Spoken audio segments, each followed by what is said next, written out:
Analyst, too. Knows about the grind. Yeah, the bubble grind. Now we have a guy that could probably get in there if you... It's game day. The Edmonton Oilers hit the road once again.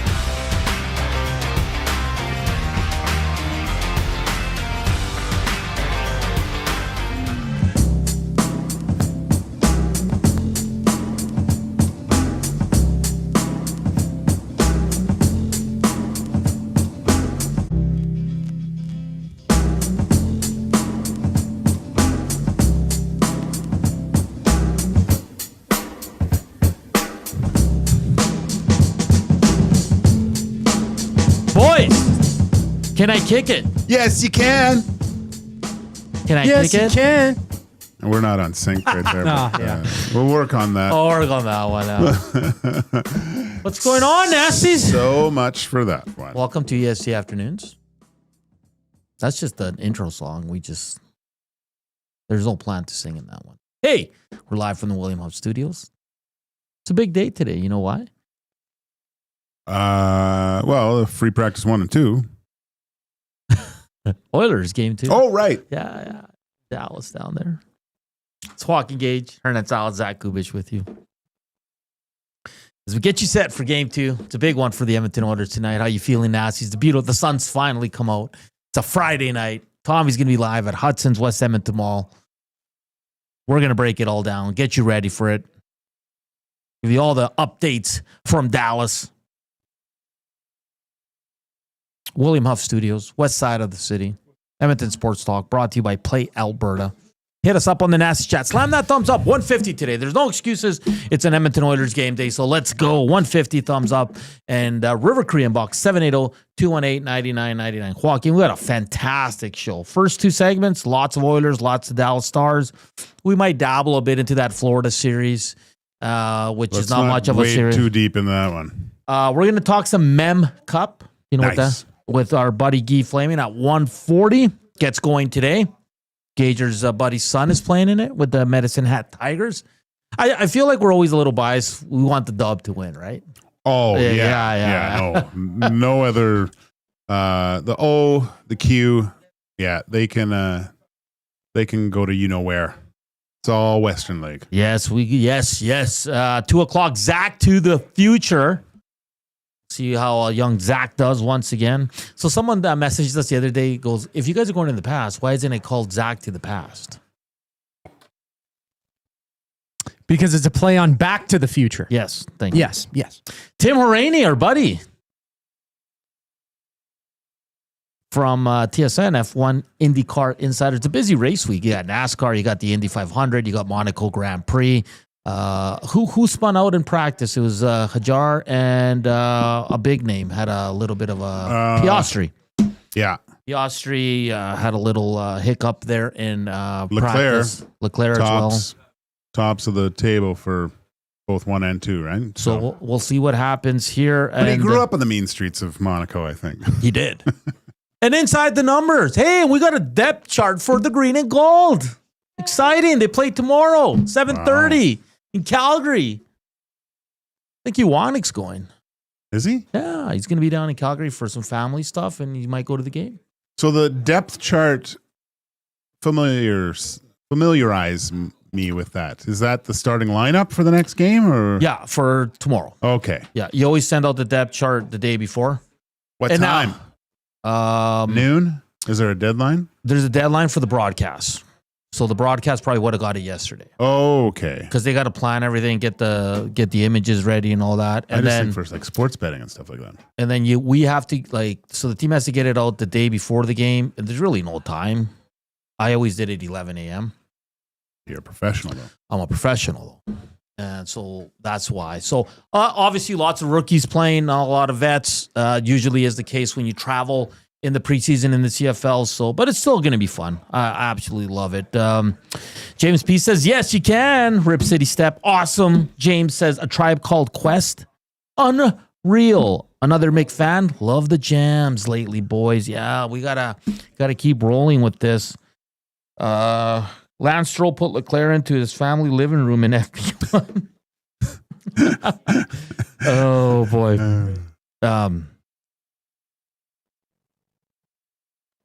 So, Gage, before we get to the Oilers, last night, Florida, Carolina, like that was a butt kicking. Like Florida's not just on another level. They're about 4 levels above what the Canes can bring right now. Yes, they are. They are, like, at this time of year, you shouldn't be sending fans home early in the other team's building. They are so good that their last 4 road games, they have sent the home fans home before the end of the game. They are a juggernaut right now. I don't know how long they can sustain this level of play, but it was a clinical beatdown of the Carolina Hurricanes last night. That was, you know, when you watch something and you're embarrassed, like someone's on TV or something, and you're embarrassed. I felt embarrassed for Hurricanes fans and their team because it was just disgusting what they were doing to them. Yeah, they are playing at a different level, and I'm sure in the back of their minds they know that they're 6 wins away from doing it again. Yeah, it's crazy. That Florida team's better. Like it's crazy. And listen, a lot of people were bringing up a good point, and I know it's going to bug some people, but Toronto pushed them to 7.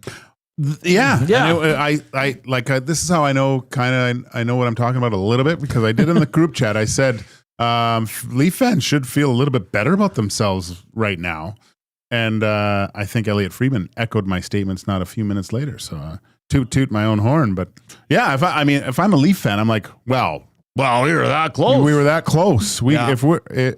Probably we're doing the same thing to Carolina right now. Probably, man.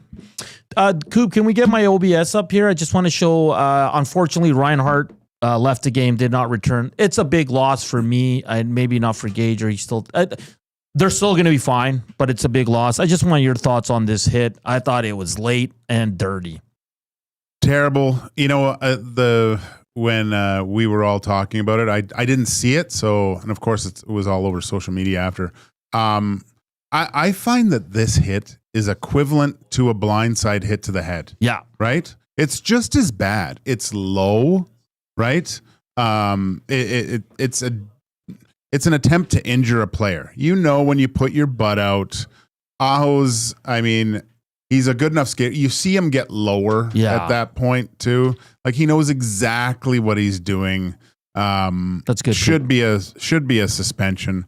Hopefully Reinhart, I'm thinking, you just see the way the knee buckles a little bit. Knee, yeah. Well, I've seen guys get hit like that before, and sometimes it's a Charlie horse, which is just as bad. Like, a big, huge contusion on your thigh where, it's basically internal bleeding. I've had guys that have had to go in and have it kind of almost operated on and let the blood kind of flow out just because it was so bad. So I think Bill Guerin had one of those too. Scotty knows, says like a muscle tear, Charlie horse. Yeah, Charlie horse. Yeah, that's what, like, everyone remember the game Operation? Yeah. The Charlie horse, you take out the horse, but I've seen some I guess it's really dangerous because if the blood stays in there too long, it can calcify and really cause major issues with circulation and stuff. So they can be quite dangerous. If it is a Charlie horse, it would be what? That's inside of the knee, so MCL. Either way, it's a couple weeks. Naj says they're 0-14 in Eastern Conference Finals. Since 06, Matty. 06, man. Since the Oilers. Since the Oilers. They haven't won a conference game since the Oilers. That is unreal. The series is over. Oh, yeah. Yeah, I don't... They've taken the heart and soul out of the Carolina Hurricanes. Like, they looked really defeated. After the first, they came out for the second, and they panned the bench, and it's the 1,000-yard stare on all these guys. It's like, what is going on? How are we in the same league as these guys? I like what Brendan Moore had to. He's like, I don't know what that was in the first period. Like, he's like, I don't know what I was watching. Yeah, no, it was like they don't stop too. Like, if I'm a coach, I am I'm putting all my players in front of this game and watching them. And look how hard they are working in the offensive zone to get the puck back. Like it's probably like this weekend in Edmonton. There are mosquitoes going to be everywhere when the sun comes out here. That's what it's like playing against the Panthers. It's just they're constantly all over you. Yeah, it's crazy. So it's going to Florida now for the next 2. I'd be shocked if this goes 6, 7, hell, even 5. So Florida's all over it. They're a hell of a team. But more importantly, here in Edmonton, we're worried about the Edmonton Oilers. Can they bounce back? Again, I think they're happy with their 5-on-5 play. I think they got to stay out of the box. Obviously, they want to help that. They want to turn that PK around. Skinner needs to bounce back. Sure. Again, we're not blaming Skinner, but needs to be a little bit better. He has to outduel Ottinger. And that's the ask right now. Connor Brown didn't take the morning skate. Jeff Skinner was taking line rushes, but Chris Knobloch did confirm today Connor Brown's in. No lineup changes for the Edmonton Oilers. We'll see if Dallas does, because the board's probably, he's happy they won the game, but he knows they got their butt kicked 5-on-5. Yeah. And your power play's working well. What other areas do the Dallas Stars need to kind of have concerns about? It's just the 5-on-5 play. Yeah, exactly. Right? I think their PK is good. Yeah. Really good. Even though they gave up one, but that was kind of a broken play. Yeah. Oilers have a few areas that they need to shore up. That PK is it's troublesome. It's very troublesome, I think. Because I was watching again. I don't mean to harp on the other game so much, but you watched the way that the Panthers in a 5-0 game on the PK are still getting in lanes and mirroring. Yeah. Like, I don't know, I forget who that was, but was just not letting the, I don't know who it was, whatever, but they weren't letting them shoot. And they finally shot, and he got a piece of it and went wide. And then he got in their face about it. It was like, yeah, they're evil. They're and I love Paul Maurice, man. Oh, he's great. He's fantastic. Matthew Kachuk on the Nasty Chat says they learn from the best. See you dopes next round. I love that. It's absolutely crazy. So yeah, the Edmonton Oilers, I mean, they don't change much. Just don't take penalties. And if you do, the PK's got to step up here. You need a big save, 100%. But outside of that, there's really nothing much more to complain about when it comes to the Edmonton Oilers. And people go, they lost 6-3. Yeah, but it was 6 minutes, guys. 6 minutes that turned that game around. It was funny because and Dusty posted, I posted to it. I said it was a goal in any league. It was Granlund's goal, where it's the moving screen. I still had people go into and comment saying, well, he's got to get to the top of the crease. He's got to make himself bigger. I'm just like, so many experts out there. My God, you guys. But if it was Picker, it'd be like, well, that's a perfect screen. Yeah, no chance. That's the way it's going right now. Sometimes you got to give it to the shooter. Yeah, sometimes you do. Sometimes you do. So listen, I think the others know they gave one away. They're going to come out flying tonight. I don't know. I took the under last game. I'm going to stick with the under. I think they tightened things up, both teams tonight. You're not going to have 9 goals total, right? So, yeah, it's going to be interesting. I mean, Dallas wins this game, guys. Let's just look at it both ways. If Dallas wins this game, I still think the Oilers are, obviously they're in a bit of trouble, but I still think if there's one team that can come back, it's them. Well, they've done it. Yeah. So, yeah, you got to say, yeah, these guys can come back even from down 2-0 or 0-2. I forget that there was those stats, too, that came out if you win this game. The chances of you winning the series are quite good. But, no, that's what LA thought. They got to stay out of the box. And you can't take the types of penalties that the Oilers took. That's key. Got to be in control of your stick where it is. Yeah. No lazy penalties in the offensive zone, right? Get your butt moving, no reaching. That's what coaches used to say. No reaching. Brad Marchand chimes in on the Nasty Chat. This might be the easiest cup I'll ever win. Let's see. Haji says, I propose a new segment called Zach to the Past, where Zach predicts the future. Oh. Interesting. If you guys had a time machine, where would you guys go? Random question. I know we're talking. Wow. Well, you can't what just pop sports? that on me now. Yeah. Okay, what sports moment would you want to go back and witness in person? I think I'm going back to the Rumble in the Jungle. Ooh, good one. Right? Loaded. Because then I know all the future sporting events and I'm loaded.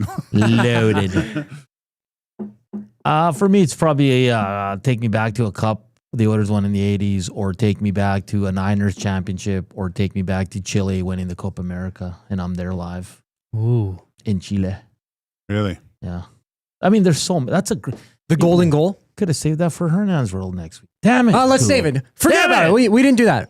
Can we wipe that? Yeah, we can go back in time. Oh, wow. Wipe it from your memory. That never happened. That's a great question, Coop. No, I'm kidding. Keep those coming in. If you can go back to any sports event in the history of sports, what would it be? You said the boxing? Yeah. Coop, what would you pick? I mean, it'd be easy to say the golden goal. Oh, Right? That's For- a good one. Yeah. Sidney that would Crosby be winning fun, that. man. That'd be dope. Some old school Olympic battles. I don't know, against Russia or something like that, right? Would it be good though? Because you know the outcome. Like if I'm sitting in, I think it's GM place at the time. But you say you go to the time machine. This is where I want to go. But when you go back, you don't know what's gonna happen. Well, you'd have to, because I'd just be partying it up and No. well, we're gonna win. You guys do. Oh, just wait till the 80th minute. Yeah, no, that's crazy. No, she says Olympics with Mario and Gretz. That's a good one. Canada Cup. Canada Cups. The Elks, when they were a dynasty 5 in a row. Like, that's amazing. Like in football, like that's seriously amazing. Donovan Bailey winning 100 meters. First ever UFC. Yeah. That would be wild, actually, to see in person. Wasn't that like they just kept fighting all day? Yeah, Like it was a Gracie full and- tournament. It was like sumo wrestlers against Dutch kickboxers. I remember one guy was laying down and he just took like 20 shots to the nads. Yeah. And it That was all crazy. legal. Oh, yeah. Everything was legal back then. Oh, Yeah. man. Or the guy had the one boxing glove. Oh, And right. then, the free hand, because he knew that grappling was a thing. So he wanted to, he was a boxer. He was used to punching with the glove. Crazy.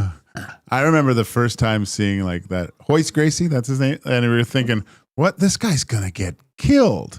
And all of a sudden he's on top of this guy and raps and all of a sudden, and the guy's going, I was like, wow. Yeah, and he was a 6'5" Dutch kickboxer, I think. Right? The guy was like 5'4". Yeah. Hoist Gracie. Crazy. There's so many, like watching Usain Bolt, Oh, wouldn't that be great? Mike Tyson. Tyson fights. Not the crap we saw last year with Jake Paul. Oh, that was fantastic, That wasn't was it? awful. The lead up Do you was. think that was thrown? Yeah. Like, do you think that was thrown, or was he just too old? Wow, there was like, don't hurt him too bad, and you're both gonna get paid. Yeah, that's mix what it of was. It was, wasn't it? I think he got more money because he didn't get knocked out or something like that. I would pay somebody to go back in time to like Men in Black my memory from that. So I didn't have to remember even watching that fight. Yeah. 97 Masters. Rob from LA. Rob the plumber says Was I'd that go. Mike Weir? I think so. Yeah, I would love to go back. Oh no, was that Tiger? I don't know. I'm not a golf guy. Atlanta Olympic Summer Games. I've watched Donovan Bailey win the 100 meter and then watched the Canadian men win the 4x100 relay. Yeah. Perfect game in the World Series. I like wearing suits and a hat. That's from Bones. Smokey the Bear says, is this Smokey? Yeah. Game 5 of the 1984 Stanley Cup final. Yeah, that'd be a good one. Smith TM14 says exactly the same one. Keep those coming in. If you can go back in time and watch any sporting event live, which one would you Can't believe pick? you guys wouldn't go back and watch me play. Well, Chief Andy said that. Did he? Yeah. Oh, really? Wow. Yeah, we'll see what Guy says. Okay. Yeah, we'll see what Guy says. All right, Edmonton Sports Talk brought to you by Play Alberta. Experience all the excitement of the casino in the palm of your hand. Download the Play Alberta app today and deposit $20 using the EST exclusive promo code 100Casino for $100 casino bonus. Up next, we'll continue to tee up Oilers Stars Game 2. 140 Guy Flaming, 2 o'clock Zach to the Future, 2:20 Tim Hauraney, 2:40 Inside the Numbers. We're back after the break here on EST Afternoons. Hit us up on the Nasty Chat, slam that thumbs up, and text us, River Korean Box 780-218-9999. Here's Coop, Sports Update.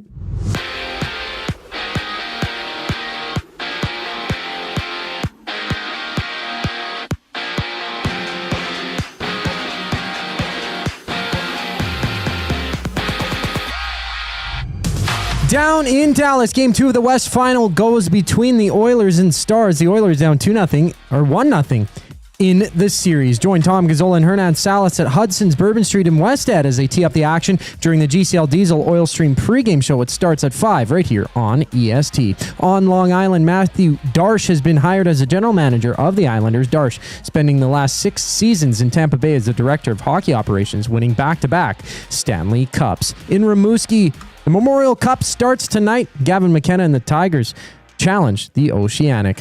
In the PWHL, Vancouver has named its first general manager with Kara Gardner-Mori joining the expansion franchise. She comes from Princeton's women's hockey team, serving as their head coach for the past 8 seasons. NBA action has the Knicks looking to tie their series at 1 apiece against the Pacers. Tip-off for that one is at 6 o'clock. From Tampa, the Jays and Rays have their opener. Eric Lauer starts for Toronto. First pitch for that one is just after 7. Right now, it's the Orioles up 2-1 on the Red Sox in the bottom of the 5th inning. This sports update is brought to you by the Capital Care Foundation. Financial support deeply affects residents at Capital Care, and whether it's a one-time donation or monthly contribution, every penny counts. Find out how you can donate at the Capital Care Foundation.net. More with Hernan Salas and Joaquin Gage on the other side of the break. I'm Zachary Kubish, and you're up to date. Get your fix every single game with the GCL Diesel Oil Stream pregame and postgame shows with Tom Gazzola and Hernan Salas. Whether it's breaking down the starting lineup, predicting key matchups, or diving deep into the game's biggest moments, Tom and Hernan are here to give you the best insight and analysis in the city. After the final horn, get the breakdown of every key moment, performance, and player reactions. It's your one-stop shop for all things game day. Catch the GCL Diesel Oil Stream pregame and postgame shows with Tom Gazzola and Hernan Salas, only on Edmonton Sports Talk, your clear choice for Edmonton sports. Sunday through Thursday, 9 p.m. to close, head to the Banquet and dive into Banquet burgers, sushi tacos, nachos, and more. Late night bites, big flavors, and epic deals. The Banquet. Get real. Play hard. Time out, Edmonton. The new Play Alberta app has arrived, and it's here to make your gambling experiences more fun, exciting, and secure. Enjoy the convenience of hundreds of casino games, betting live on your favorite sports teams, and access to lotteries all in one place, anywhere in Alberta. Enter code YEG50 to receive a $50 free bet when you make a $5 minimum deposit. That's a $50 free bet for new and existing users using code YEG50. Remember, if you gamble, use your game sense. Since 1952, William Huff has been the heartbeat of Edmonton's advertising world. From humble beginnings to a citywide powerhouse, we've been the go-to for signage from print to design and installation. Partnering with Edmonton's top sports franchises and major events, we've helped shape the city's global reputation. Our secret? Unmatched customer service, decades of experience, and a passion for excellence we call the William Huff Advantage. Visit us online at williamhuff.com. Keep your team jersey and rally towel close by and help bring the championship home. For all your other treasures, store them with Sentinel Storage. Store Canadian. Try 4 weeks free at sentinelstorage.ca. Proud partner of the Edmonton Oilers.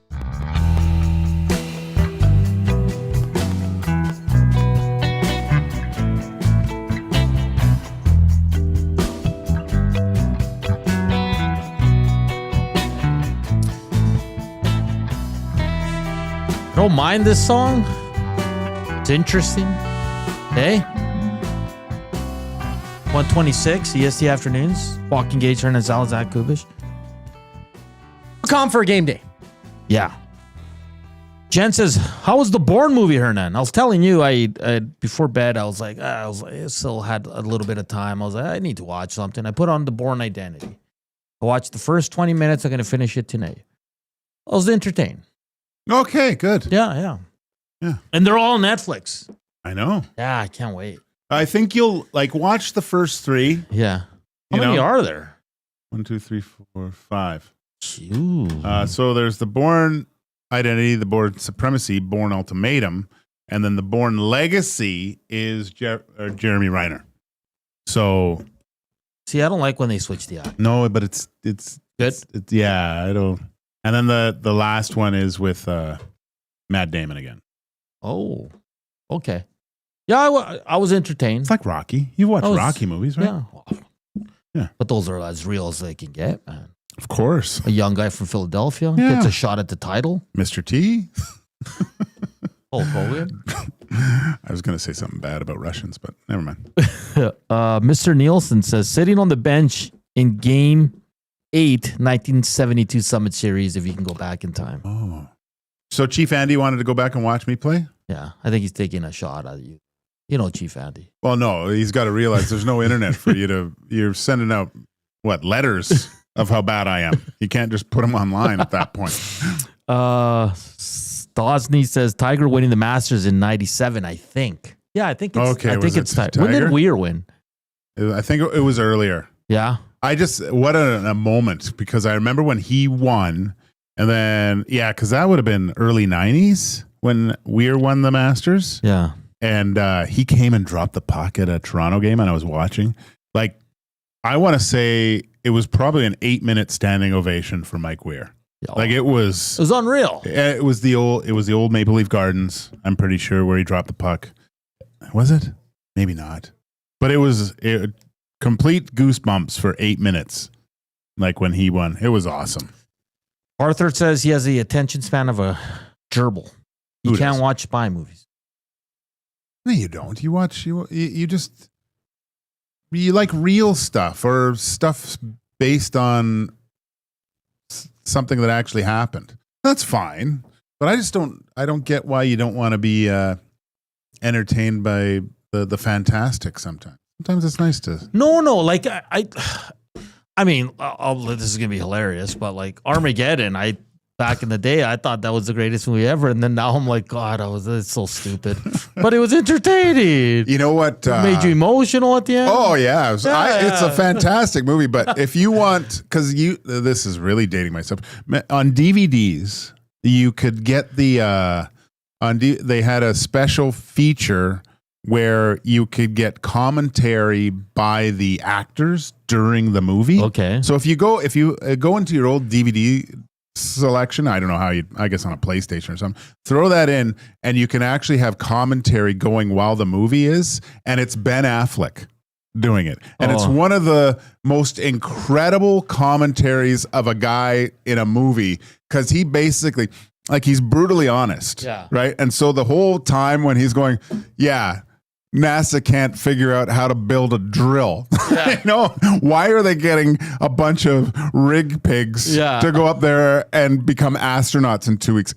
You will die laughing listening to the Ben Affleck do this commentary through the whole movie. It's awesome. Like, I like that one with Mark Wahlberg, True Story, Lone Soldier, Lone Survivor. Oh, Lone Survivor. That's fantastic. Yeah, you should read the book, because it's I went on after that movie. Yeah. I went on a kick of reading like 3 other Navy SEAL books. So I read Marcus Luttrell, who's Mark Wahlberg's, and then the other guy that came out later, Bradley Cooper played him in Sniper. I don't know if it was Sniper or whatever, but I read his book too.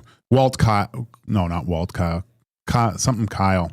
And then I read another one too, just what they go through and stuff. Because the opening of that movie is crazy, where they're going in water and stuff and coming out crazy. Yeah.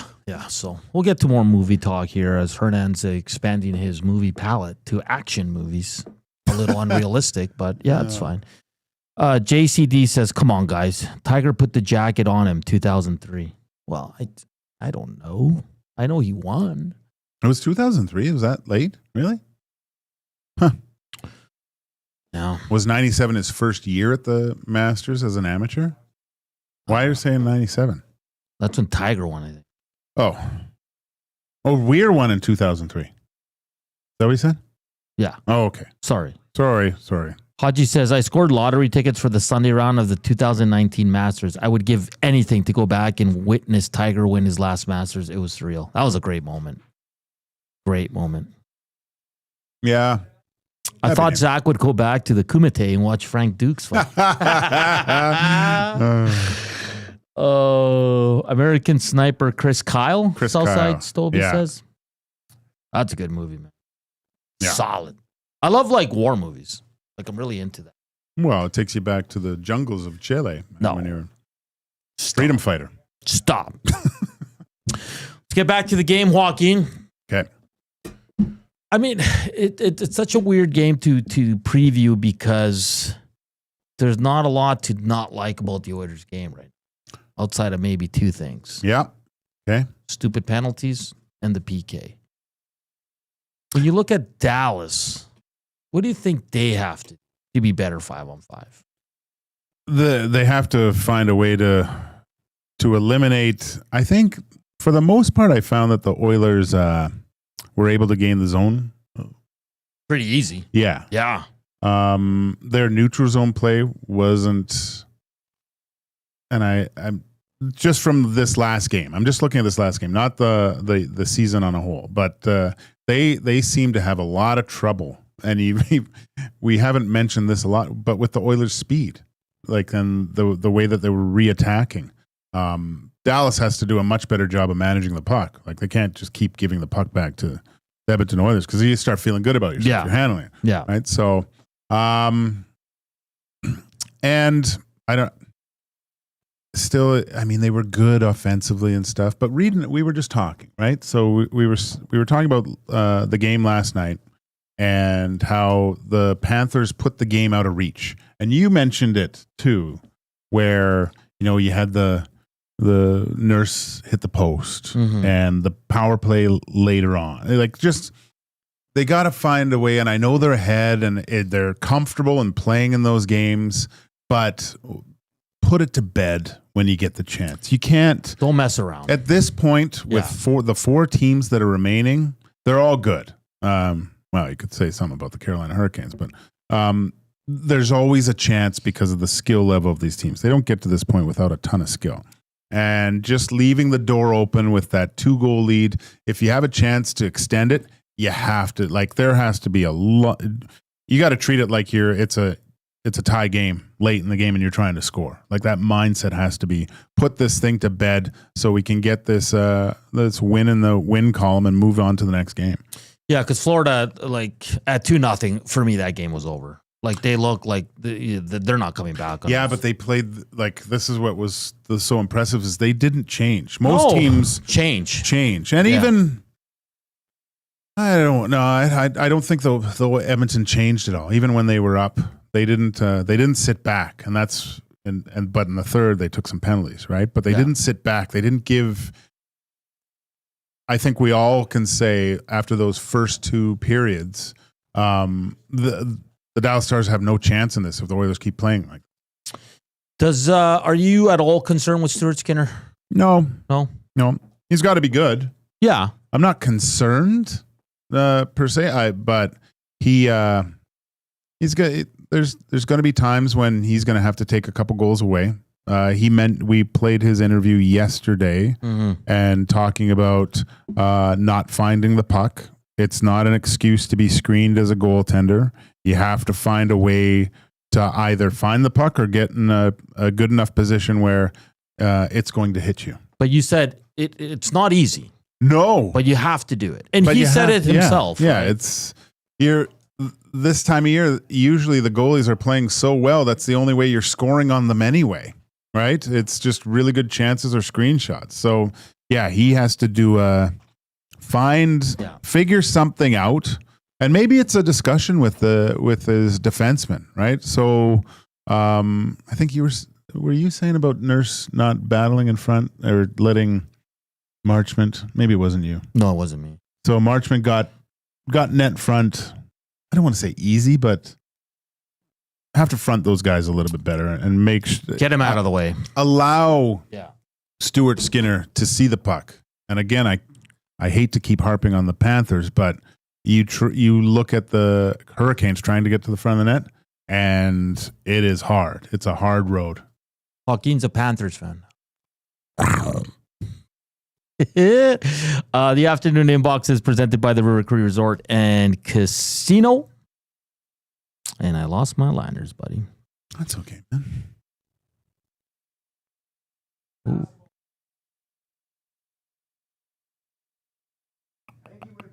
Check out Tap 25 Restaurant.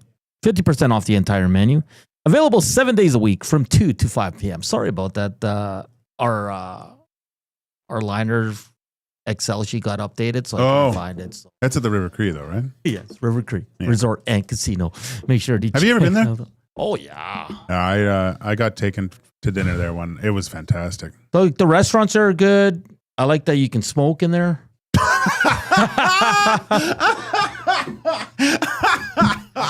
They have 3-card poker, which I like to play from time to time. How did I not see that? Of course you've been there. Yeah, so it's a good time, man. River Creek's a good time. Good time. I've been to shows there. I saw MC Hammer there. Oh, did you? Back in the day. Yeah. Who else have I seen? I think that's it. I've only been to one show there, I think. MC Hammer. So after a good meal, do you spark right up after that? Well, I haven't been there in ages. Okay. Yeah. But we're going for dinner. You can. I heard their brunch is really good too. Yeah. So it's good times there. All right, we got to get out. Guy Flaming's coming up from the Pipeline Show. Also covers the Oil Kings as well. Yeah, it's big. As the Mem Cup, we like to call it here on EST Afternoons, kicks off today, and we'll preview it with our guy Guy. That's all coming up here on EST Afternoons. Keep hammering that thumbs up. Keep sending us messages to the Nasty Chat and the River Cree inbox, 780-218-9999. We're back after the break with Guy Flaming.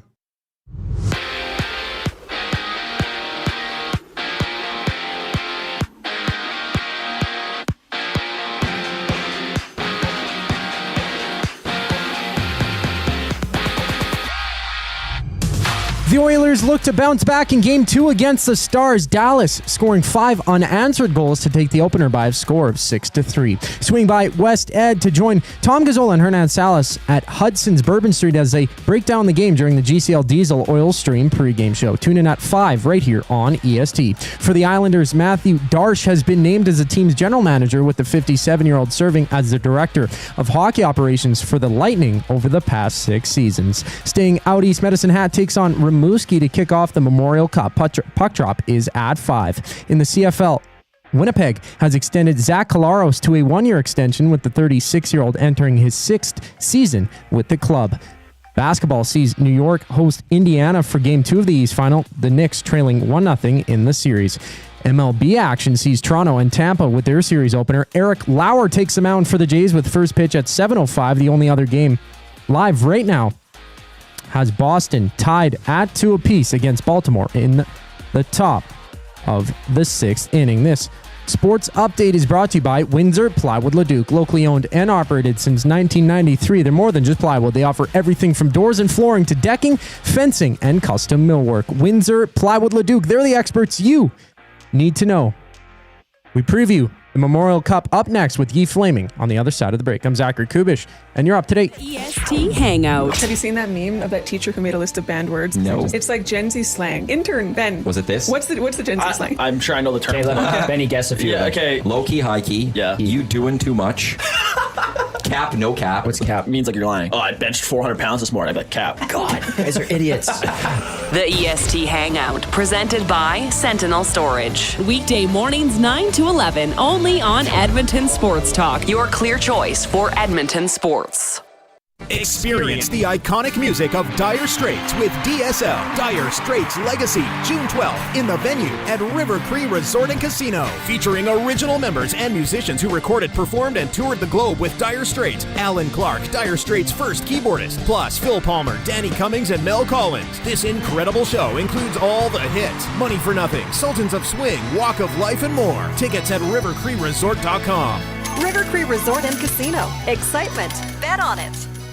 Hey Edmonton, ready to take advantage of lower rates and better pricing? South Fort Chevrolet in Fort Saskatchewan has you covered. From rugged trucks to sleek SUVs. And with over 40 years in business, you can trust that you're getting the best deal on your new ride. As the proud title sponsor of the Nielsen Show, EST listeners can drive a little to save a lot with South Fort Chevrolet's transparent pricing and down-to-earth sales team. Visit us today in Fort Saskatchewan or online at southfortchev.com.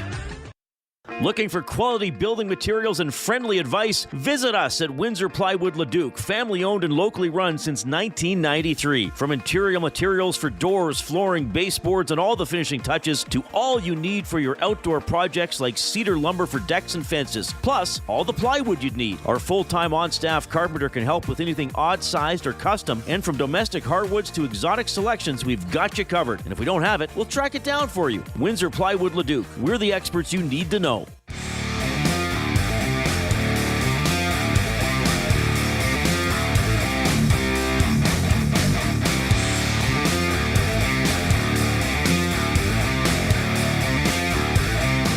.143, welcome back to EST Afternoons live from the William Huff Studios. Game day. Oilers, Stars, Game 2. 5 o'clock. GCL Diesel Oil Stream pregame show. Tom Gazzola and myself live from Hudson's West Edmonton Mall. Reed Wilkins running solo today. He'll be on from 3 to 5. He has some fantastic guests lined up, so it's going to be a good show. Keep it locked here on EST. Not EST Afternoons, on Edmonton Sports Talk. Keep hammering that thumbs up. A little slow right now, only at 59. It's terrible. And Nash says, you can smoke at the River Cree. I'm going. And then Aiden says, Andrew Santino was hilarious last night. He was at the River Cree Resort and Casino. So the comedian. Yeah.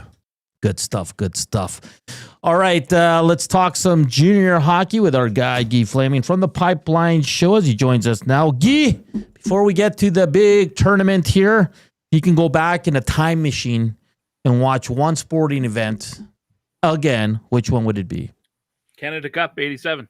Oh, look at that. That was a quick answer. That was very quick. Yeah, okay. Yeah, like that was the first one that came to mind. I was thinking about the Everly goal at the World Juniors in 2009, too, because that was pretty amazing then. Yeah. Into that game. Yeah, no, that's really good. I think we have a few nasties that have sent that in. But let's get to the Memorial Cup. Medicine Hat, Rimouski, Moncton, London, Guy. Let's start with the team in the WHL team. You saw a lot in Medicine Hat. Where would you have them ranked, and what do you think their chances are like here at the Memorial Cup? Very good. They're a very good team. Their chances are very good. The problem is, the CHL does a top 10 ranking every week. The final one of the regular season, they don't do it during the playoffs, but the number 1, the number 2, the number 3, and the number 4 teams all made it to the Memorial Cup this year. Oh, wow. So Moncton is ranked number 1, London is 2, Medicine Hat is 3, and Rimouski, the hosts, are ranked number 4. But it's that close. Like, there is no Cinderella story this year. There isn't a team that finished outside the top 10 that suddenly found themselves at the Memorial Cup. These are the best teams from all 3 leagues, and the host team is contender worthy. Unfortunately, they've got a couple injuries on their blue line, so they're going in a little banged up. But the Medicine Hat Tigers are legit, but so are Moncton, and so is London. So it's going to be a tough tournament. It's going to be an outstanding tournament for the quality of play, though. Lots of skill. Guy, is there we've talked about some of the players on Medicine Hat, but is there players from the O or the Q that maybe some people haven't heard of, or if they're not following on, that could raise some eyebrows at this tournament?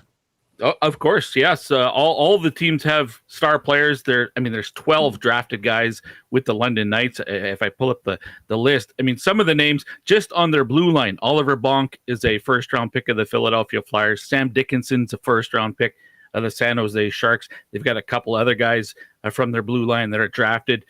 Up front, Easton Cowan, of course, Toronto Maple Leaf fans are all over this guy because he's I think he had like a 60-some game scoring streak in the CHL, but it carried over from one season to the next. So it's unofficial sort of a record in that regard, but that guy he just produces nonstop. Kasper Halttunen ended the OHL playoffs with a ton of goals. He had this year in the OHL final, they played 5 games. Last year they played 4 games to get it done. He had 4 hat tricks in those 2 OHL finals. He's a draft pick of the San Jose Sharks. The Edmonton Oilers have a couple of guys with the London Knights in Sam O'Reilly and William Nickel. So there's lots of interest in the Knights for sure. I could keep going through all the rosters if you wanted me to, but there's a lot of talent. Like Caleb Denoyer, he's a forward with the Moncton Wildcats, probably a top 5 for sure a top 10 pick in this year's draft. So there's a reason to watch that. Calgary's got a bunch of guys in this tournament, including a defenseman with Moncton named Etienne Morin, who is really offensive minded. There's a lot of skill, a lot of firepower on all of these teams. Yeah, Guy, you know what? Rimouski's the host. It's how often has that happened that the host is kind of played in the final, right, in the queue? You don't see that often, right? When the host makes it all the way to the final and they're in it like that.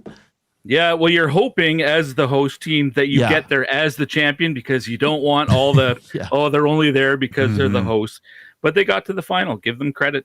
And like I said, the number 4 ranked team in the entire Canadian Hockey League. So they're definitely there on merit and not just because of the host. How often has that happened, Guy? Do you know? Not off the top of my head, I don't know. But Kamloops is the most recent WHL host. They were not they got to the semifinal in the WHL playoffs. There'll be a lot of cases like that. It's probably the more rare where the team is out in the first round, like Saskatoon, the year they hosted. Yeah. Like they weren't up to snuff. Even the year the Edmonton Oil Kings went to London and won it, the London Knights, they were the hosts that year. They weren't good. Yeah. They had notable players. Like Mitch Marner was on that team as a 16-year-old. He was probably their best player.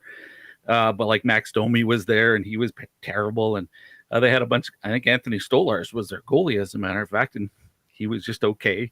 It wasn't a good tournament for them. So it probably happens more often where they're a bad team hosting than a really good team.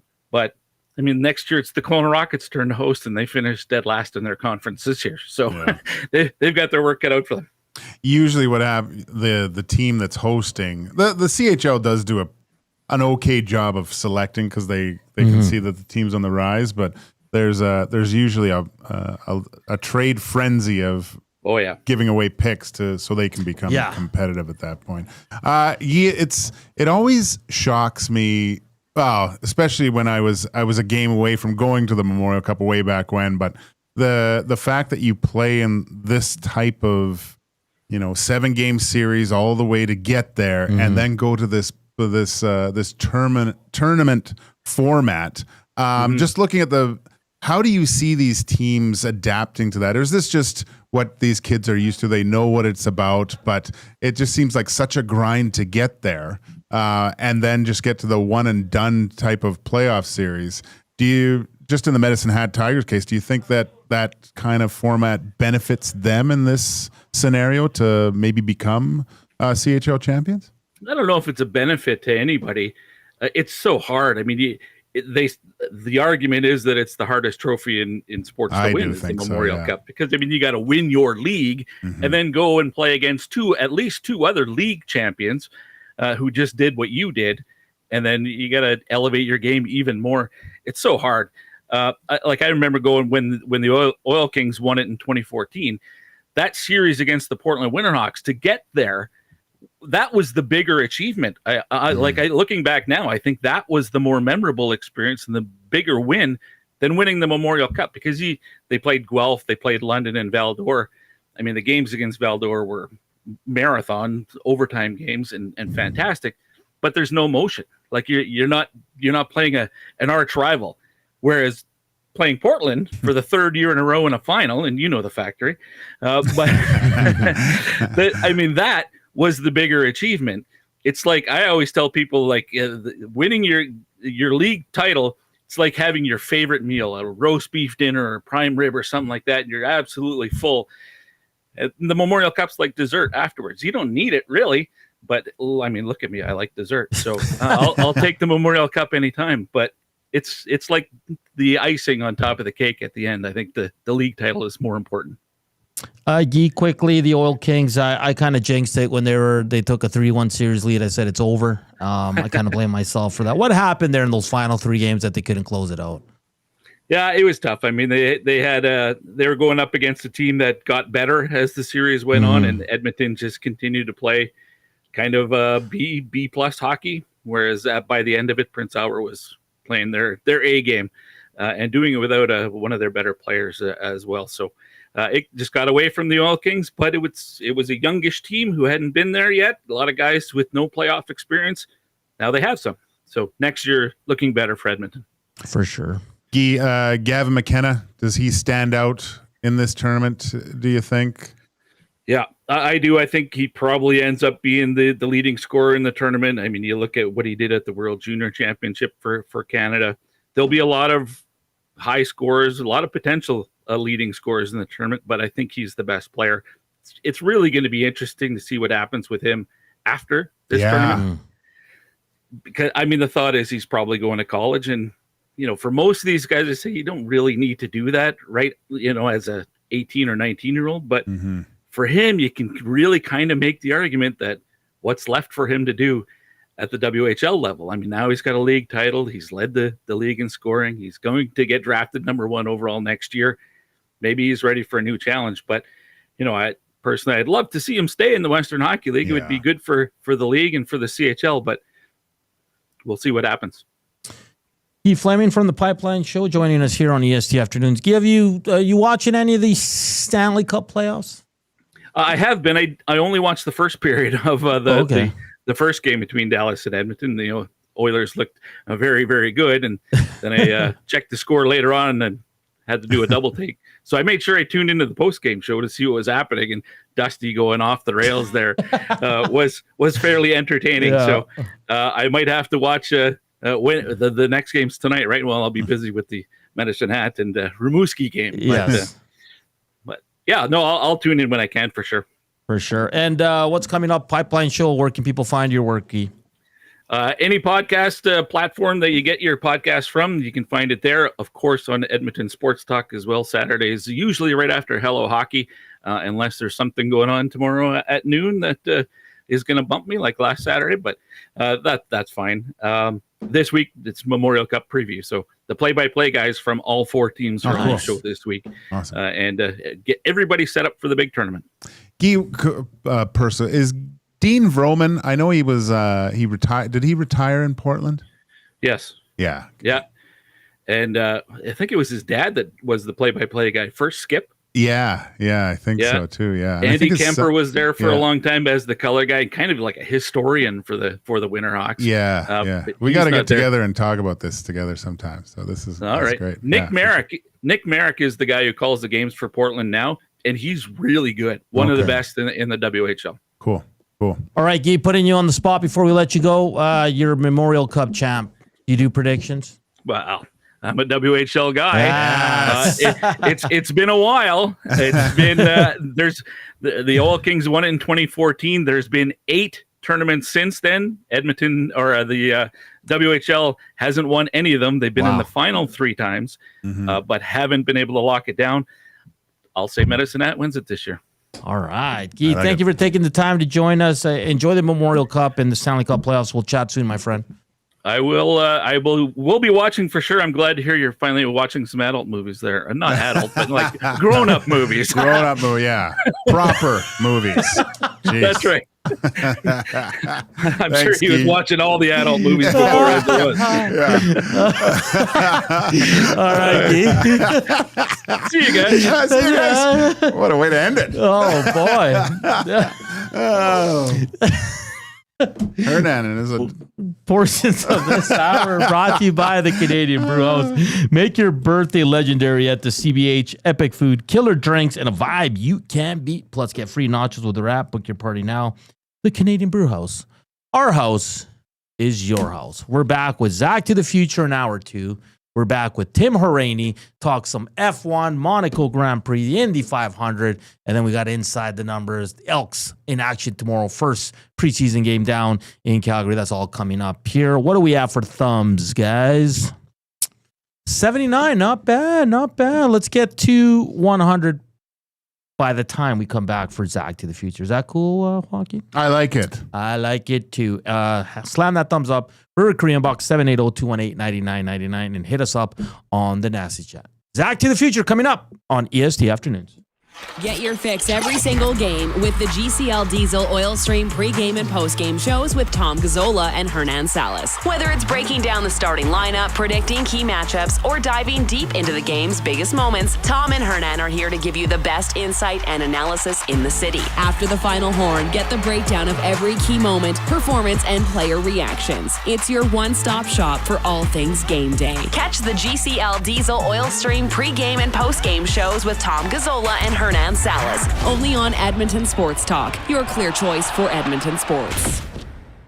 Friday and Saturday, May 9th and 10th, it's the Can-Am Sprint Car Challenge at RAD Torque Raceway. Alberta's best sprint car drivers face off against the American Rocky Mountain Sprint Cars in a methanol-burning, dirt-slinging border battle. Also in action are the modifieds, late models, mini stocks, and hobby stocks, making it a full weekend of family fun racing. The Can-Am Sprint Car Challenge at RAD Torque Raceway, just west of Highway 2 on Highway 19 at Edmonton International Airport. Get your tickets and info at radraceway.com. You've heard the name, but what does it mean? For over 66 years, William Huff Advertising has supplied signage from screen printing to digital to LED with design, production, and install in-house. It's a one-stop shop for all your signage needs. Edmonton owned and operated, William Huff has been trusted by the biggest companies and teams in the City of Champions and many others across the country to do the job. If you're looking for a way to get the word out about your company or event, they are the answer. Go to www.williamhuff.com. Their results speak for themselves. Celebrate your birthday at the Banquet Bar. Enjoy great drinks, amazing vibes, and unforgettable memories. Download the Banquet app and get a free pizza pie on your birthday. Book your party today at thebanquetbar.com. Looking for a winning strategy for your retirement? Contact me, Joaquin Gage at K4 Financial, where expertise meets dedication. I will always look for a careful approach to your retirement, ensuring your financial future is secure. From tailored strategies to clear, actionable advice, I'm here to guide you every step of the way. Don't leave your future to chance. Get in touch with me, Joaquin Gage, today at k4financial.ca or email joaquin.gage@k4financial.ca to start planning for a brighter future and a more secure retirement.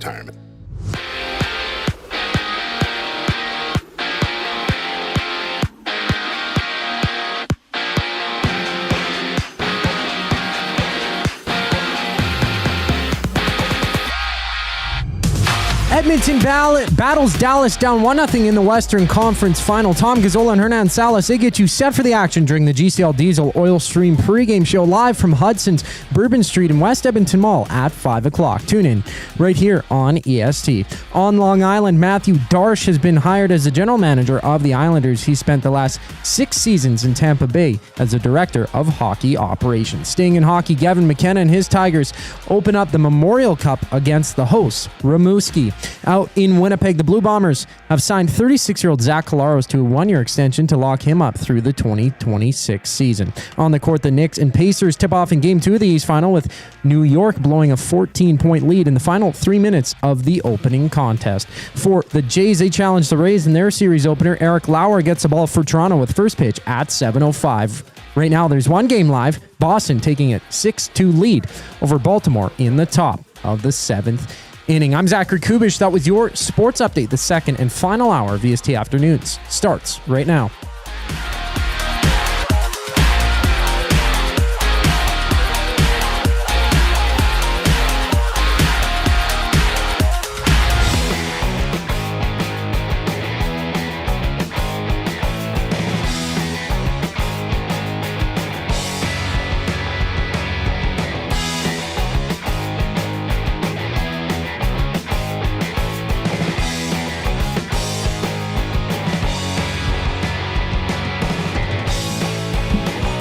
It's hour 2 here, Friday afternoon, EST Afternoons. Joaquin Gage, Zach Kubish, Hernan Salas. It's actually Salas, not Salas.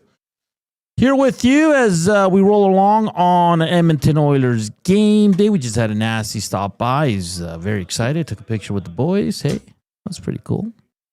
No? Okay. Awesome. Yeah. I thought you were going to keep going. No, I was kind of looking at you. Looking at you. Looking at me. I got to just set up a few things here that I probably should have did in the break as we get ready for Zach to the future. Reminder, hit us up on the Nasty Chat, River Korean Box 780-218-9999. Also, slam that thumbs up. Subscribe if you haven't done so as well. That'd be greatly appreciated. Hour 2, Tim Hauraney coming up in about 18 minutes. Inside the Numbers. We'll get to the Elks depth chart and break that down as well. But it's time now for our one of our favorite segments, quickly becoming one of the favorite segments, Zach to the Future, here on EST Afternoons. Just as I predicted, time traveling is just too dangerous. 1.21 gigawatts. Great Scott. You know, it's a good segment when the boss goes, "Hey, what time is Zach to the Future coming on?" That made me happy. Did it? Yeah. And it was my idea, guys. It was my idea. No, I'm kidding. Jeez, settle down. Settle down. Trying to get brownie points. I was like Bring me it. against Awanik earlier. Oh. I was saying, oh, nice play. Oh, master class, Maddie. Well, I lost like 50-13. Not that anybody cares about Tecmo, but. Did you win today? No one wanted to play me, man, because I'm hot. Oh, you're like the Panthers. I'm hot right now, buddy. No one wants to play Hernan. It'd be like the Canes against the Panthers if I played you. It's yeah. Well, hopefully someone plays me soon. Sorry guys, I'm just trying to figure out some stuff here, but we can get started. It's time for Zach to the Future. He's only failed once, which is pretty darn good, Joaquin. Pretty darn good. He's pretty good at his trivia. Like always, you'll have a what's the word? Wild card? A lifeline. Lifeline. There we go. I'll just check in the board's working and all that. You have a lifeline. You can use Maddie, or you can use the Nasty Chat, or you can use Reed. So let's go. Gage, start us off. Zach. Yes. Are you ready? I am ready.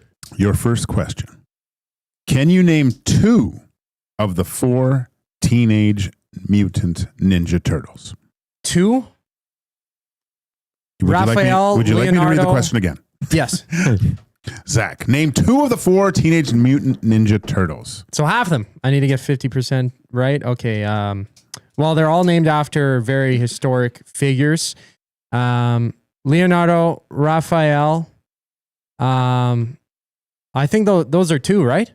That's the 2. Leonardo. Final answer? Raphael. Oof. Oh, I feel like I'm trying to remember one other one, but I'm going to go with Leonardo and Raphael. Final answer? Final answer. What were the other 2? You were missing Michelangelo and Donatello. I know what Michelangelo, he painted in the church, right? At the top of the Well, what was Sistine that Chapel? called? The what? I forget what it's called, man. What did you say though? What? Yeah, what did you call it? You just called it. It was in the Sistine Chapel. Right? Okay, good. I thought you said 16 Chapel. You weren't like Bieber on Letterman. No, Sistine Chapel. Okay, good. See, you're already better than Bieber. All right. Question number 2. Zach, first of all, let's go, buddy. Let's go. Let's go. Let's go. It's Gager, right? That's the answer for the. Oh, not yet. What was Joaquin Gage's first jersey number with the Edmonton Oilers? Numero uno. Final answer. Let's go. Yeah, What did I do?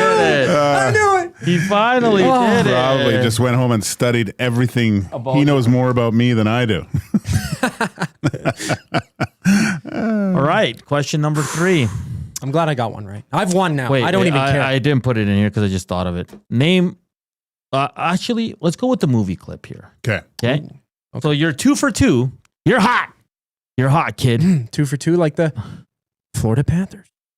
Here is your movie clip for tonight. For today. I'm gonna hang by the bar. Put out the vibe. Is that Jim Carrey? Do you want to hear it again? Is that a yes or no? You want to hear it again? Yeah. I'm gonna hang by the bar. Put out the vibe. Put out the vibe. Is that it's got to be Dumb and Dumber, right?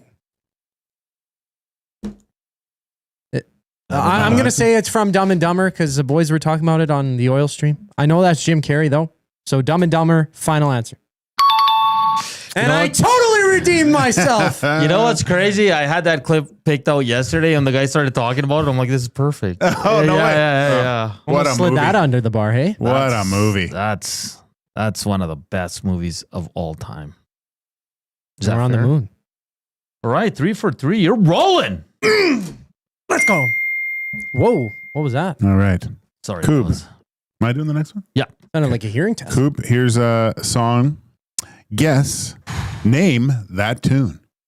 Hold on. This might be the wrong one. Oh. Purple Rain Prince. How did you know that? Purple Rain. Final answer? Purple Rain. Yes, Gager. Let's go. What album was It was that from? actually Adam Levine at Howard Stern's birthday bash. Yeah. He did a good job of it, actually. I made that way too easy. Was that I didn't think he'd know Purple. Is that 1977? Did you ever watch the movie? You probably watched that Oh, movie. yeah. Oh, yeah. It was a terrible movie. Of course you watched it. Oh, it's terrible. No, it's awful. Yeah. But when they do the dance, the other guy? Oh, what are they? What's the name of that band called? I don't know. Oh, shoot. We landed on the moon. How about you're killing it right now, Coop. Thank you. Wow. What's the name of the dueling band in Purple Rain? Because they were an actual band. Yeah, they were. I don't know. What album was that? Or it's from Purple Rain. Purple right? Rain. What year? 77? 76? Is it that? I think it's 80s, isn't it? 82, I want to say. Yeah, it's 84 maybe. 84. Is it? Was the film. Yeah.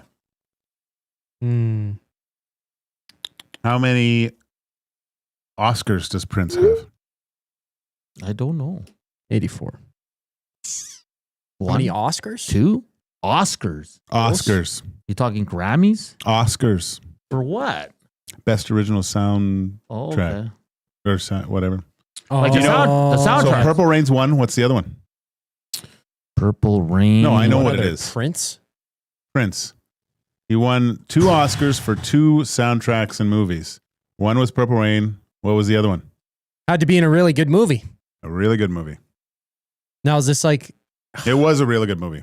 Purple Rain wasn't that good a movie, but But the song one didn't really matter. So but this whole is it in he like did the a- whole soundtrack. Right. He did the whole soundtrack for this movie too. Oh, wow. Oh, I don't know, man. What is it? Oh. You wouldn't have watched it though. Okay. What is it? Tommy just said it. Batman. Batman? Which one? Really? The first one, Michael Keaton. Wow. Seriously? I just see Tommy knows. Wow. Yeah. Great album. This town needs an enema. What? That's what he says. All right, let's keep on rolling. Here's your video game clip. Pac-Man.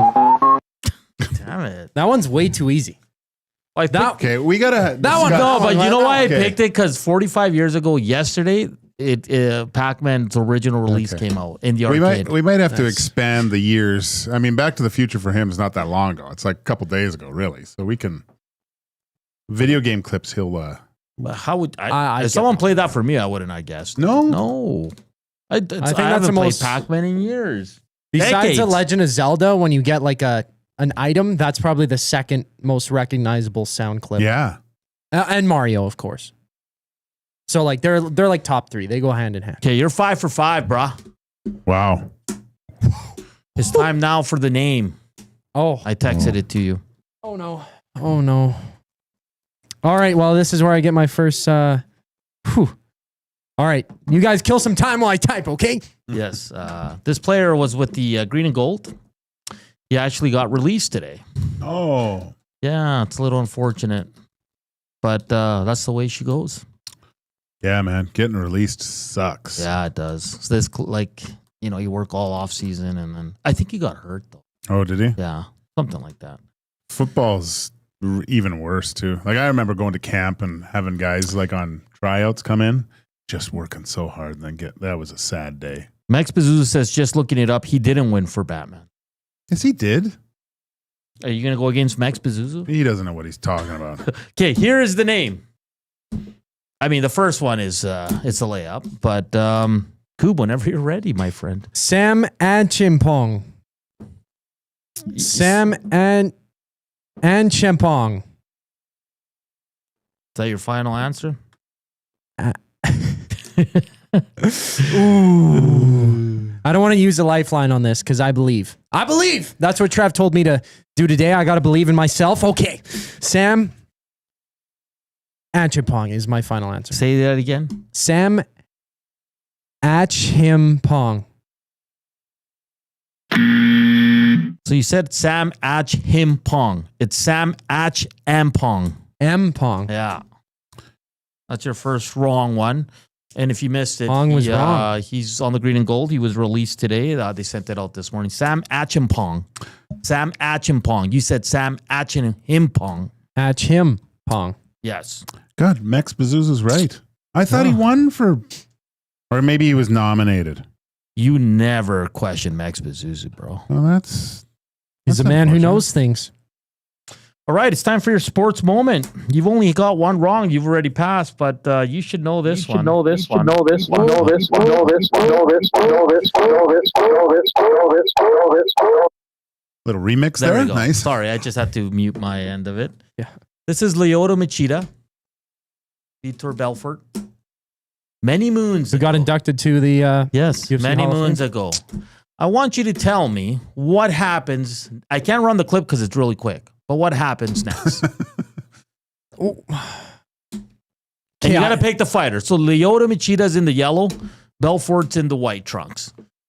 What happens? I should know this one too. You should, because you're a UFC historian. I wouldn't go as far as to say historian, okay? So, do you know what UFC this is? I'm trying to just... Let me think look of it what up this here. is. So this is got to have been nearly 10 years ago, if not more, right? I'll get it for you right now. This, wow. Rocking the Reebok trunks. Yeah. So when these are was both some this? scary guys. Vitor Belfort and Lyoto Machida. You're taking way too much time, Coop. You got to pick. It was UFC 224. 224. Oh, so that wasn't even overly long ago. 2018, maybe? No, he doesn't break his leg, does he? Okay. All right. I think I looked at the nasty chat. That was my wild card. This was my initial guess. So I saw it in the nasty chat as well. It's a Vitor Belfort head kick. He eats his foot and gets knocked out. Lyoto Machida gets knocked out. That's your guess? Final answer. Okay, here we go. Remember, Machida's in yellow, Belfort's in the white. And he's a scary dude. Scary guy. Wrong way. Wrong way. Wrong way. Oh, the up kick straight Let's to the watch face. this. Boom. Oh, that front kick right to the... Wow, right to the chompers. I remember watching that live and we just exploded. We're like... And look how he stands. Just like, well, sorry, hands to the hips. And then he bows down and he's like, okay, I'm not going to be disrespectful. And you know, Anderson Silva did the same thing to the same guy. Front kick knockout years before. Yeah. Man. He's probably has vision like Reed. Can't see below a certain level. So Coop got that one wrong. I get the UFC one wrong out of all of them? Out of all Come of on. them. I guess I'm not a Machida or a Belfort fan. So. The UFC fans are not happy with you right now. No, but that's before you probably got into it, right? Yeah. Do you know who Machida is? Yeah. Yeah, okay. How do you not see that coming? It's so fast. It's so fast. I don't know.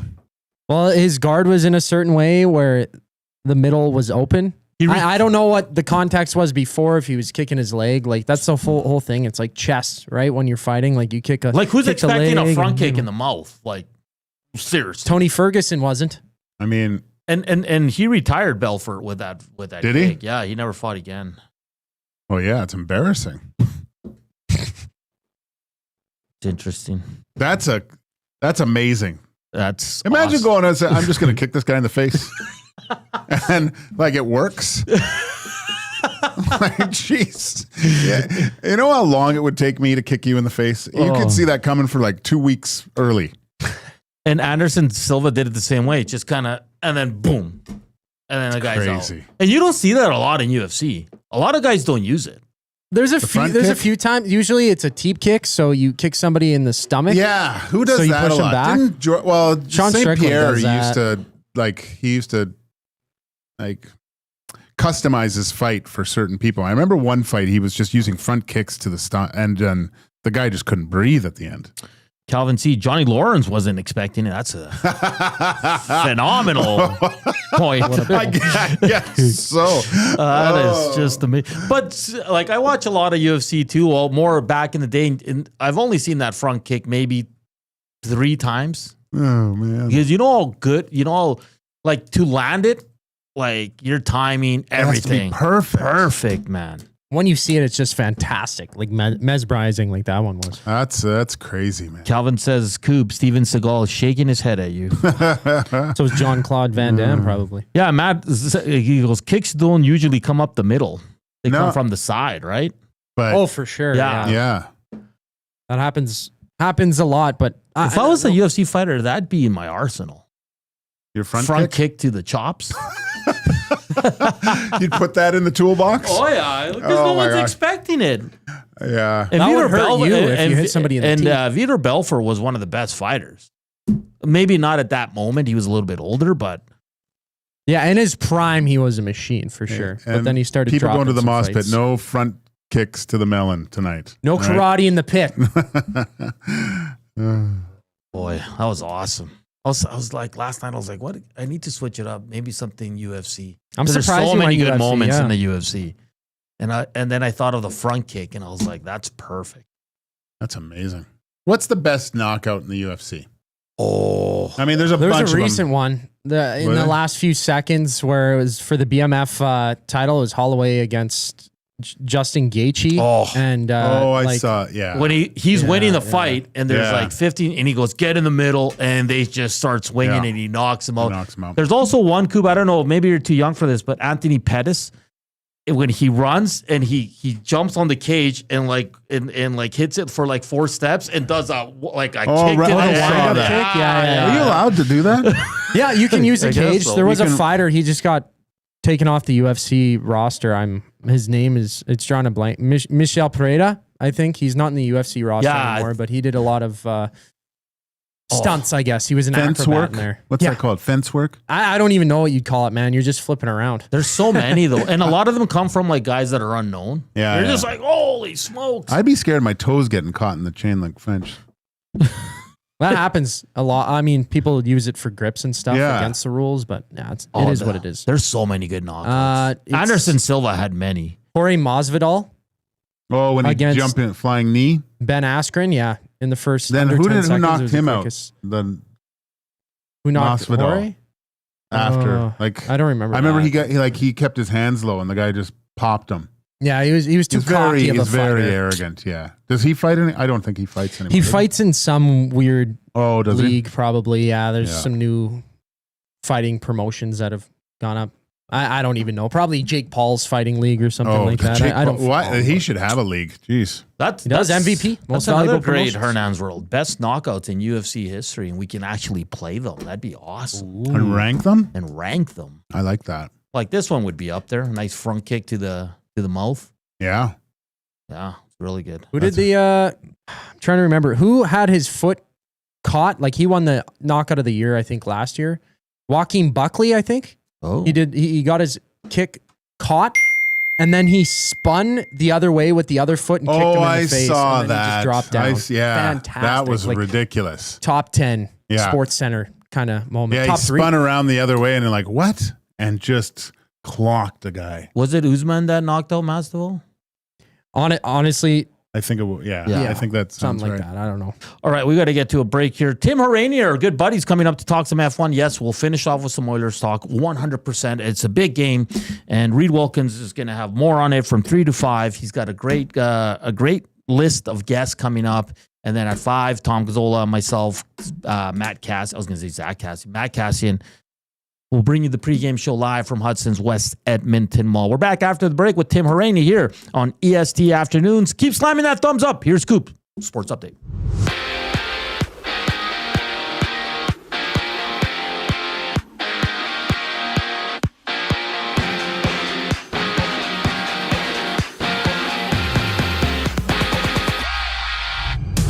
Down in Dallas, Game 2 of the West final goes between the Oilers and the Stars. Edmonton down 1-0 in the series. Join Tom Gazzola and Hernan Salas at Hudson's Bourbon Street in Westad as they tee up the action during the GCL Diesel Oil Stream pregame show, which starts at 5 right here on EST. And on Long Island, Matthew Darsh has been hired as the general manager of the Islanders. Darsh spending the last 6 seasons in Tampa Bay as the director of hockey operations, winning back-to-back Stanley Cups. In Rimouski, the Memorial Cup starts with Gavin McKenna and his Tigers challenging the Oceanic.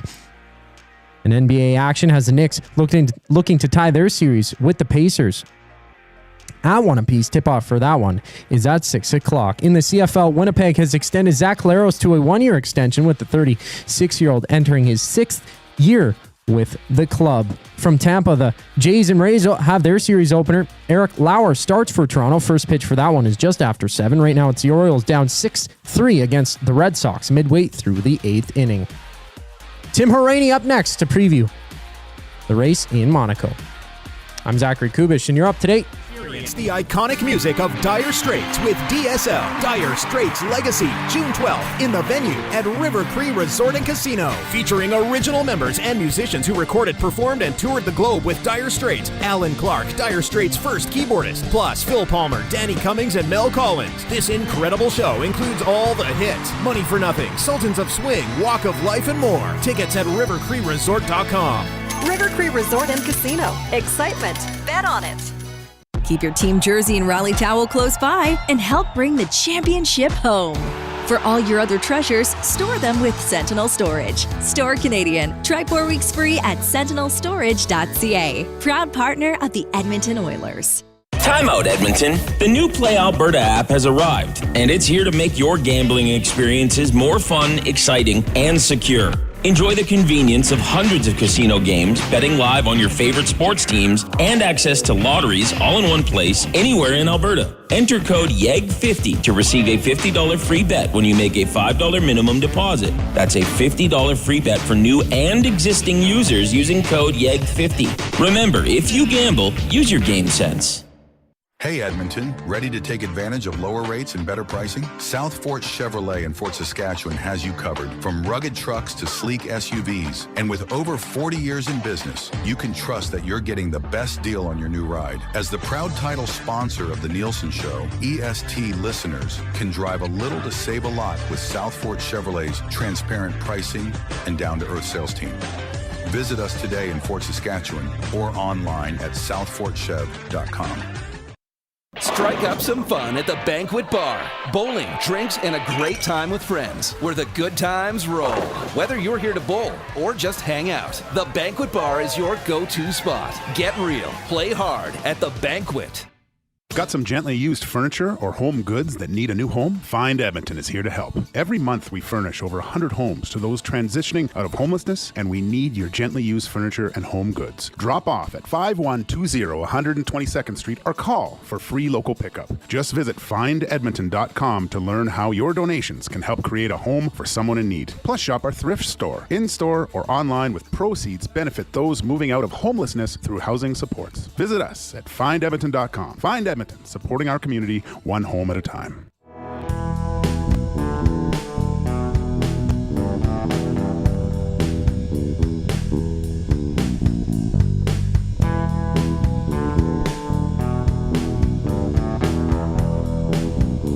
It's 2:25. Welcome back to EST Afternoons. Big day here in Edmonton. It's Game 2, Oilers, Stars. We'll see if the Oilers can bring it back with the split. Of course, the GCL Diesel Oil Stream pregame show gets going at 5 o'clock with Tom Gazzola. He's live from Hudson's West Edmonton Mall. And we'll be back later tonight with the post-game show for you. Lots of texts coming in on if you can go back in time. What sporting event would you like to attend? Also, best knockouts in UFC history. And Zach passed Zach to the future once again. It was kind of easy. You got to make these a little bit tougher. But we're going to switch gears. Hey, no pun intended. It's time for the Need for Speed segment for RAD Torque Raceway, brought to you by, of course, RAD Torque Raceways. Annihilation Night, Saturday, June 14th. Celebrate an early Father's Day of mayhem with crashing, smashing, and burning vehicles. Info and tickets at radraceway.com. That sounds intense. It's time for Need for Speed as we're joined by our good buddy, Tim Hauraney, to tee up the Monaco Grand Prix. Tim, how are you? I'm good. That sounds like quite the event that's happening there. A lot of smashing and crashing. Yeah, it sounds pretty intense, but not as obviously Monaco is just on a little bit of a different level. Just a tad, right? I don't know. Yeah, it can be close to that. Hey, Tim, we had your buddy Adam Wild on last week. Yes. First of all, I want to apologize for not bringing you on, but it was great to have Adam for the first time to talk F1. We talked a little bit of Leafs as well, but he's great, man. Great knowledge, and you guys do a great podcast, but an absolute beauty, Tim. Yeah. Just so you guys talk about F1 with Adam, because he's actually pretty knowledgeable. Oh yeah. It was for F1. Okay, good. Yeah. Oh, great. Okay, good. Perfect. Good. That's great. And we had to ask him some Leafs question at the end, and he wasn't too happy about that. But you gotta rub salt into the wound, boys. All right, Tim. Let's get to the Monaco GP practice sessions. Couple today. We saw Piastri go down, Hadjar as well. What did you see in practice today and heading into tomorrow? Yeah, I think the Ferraris have quite a bit of pace here. I think what they've done is they've softened up their front suspension quite a bit for this race.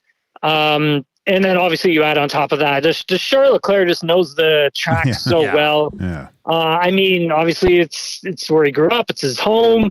But outside of that, I mean, I didn't expect the Ferrari to be that competitive here. That this weekend, it's not like they have like a raft of major updates to the car that's really going to change anything moving forward.